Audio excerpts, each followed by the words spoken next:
पृथ्वीर भार को लाघव करने आपण जहाँ बुझंतु विश्वास करंतु बा न करंतु ग्रहण करंतु बा न करंतु ए कथा को किंतु मालिका वचन न होइबा। अच्युतानंद महापुरुष निर्घंटार लिखिले 600 वर्ष तले कागज कलम नथिला तालपत्र लेखनी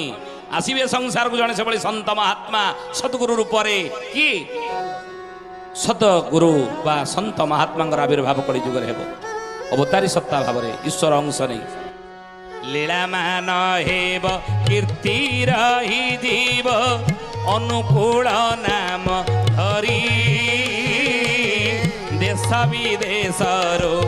भक्त आसीबे सतसंग आश्रा करी सतसंग आश्रा करी हे सुजने सतसंग आश्रा करी सतसंग आश्रा करी हे सुजने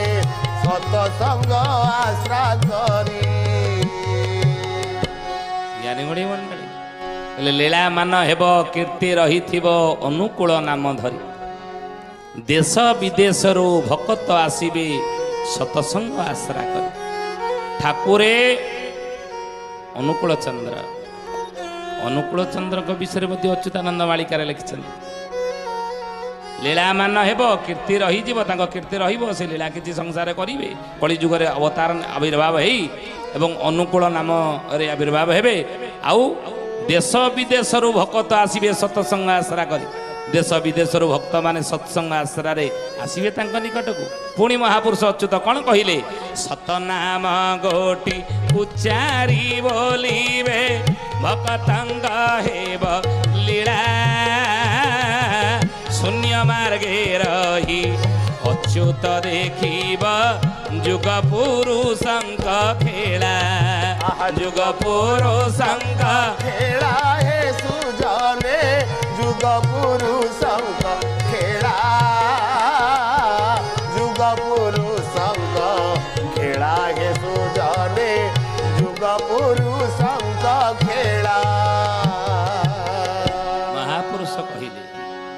जे सत नाम गोटी उच्चारी बोलिबे भक्तंग हेब लीला शून्य मार्गे रही अच्युत देखिब जुग पुरुषंग खेला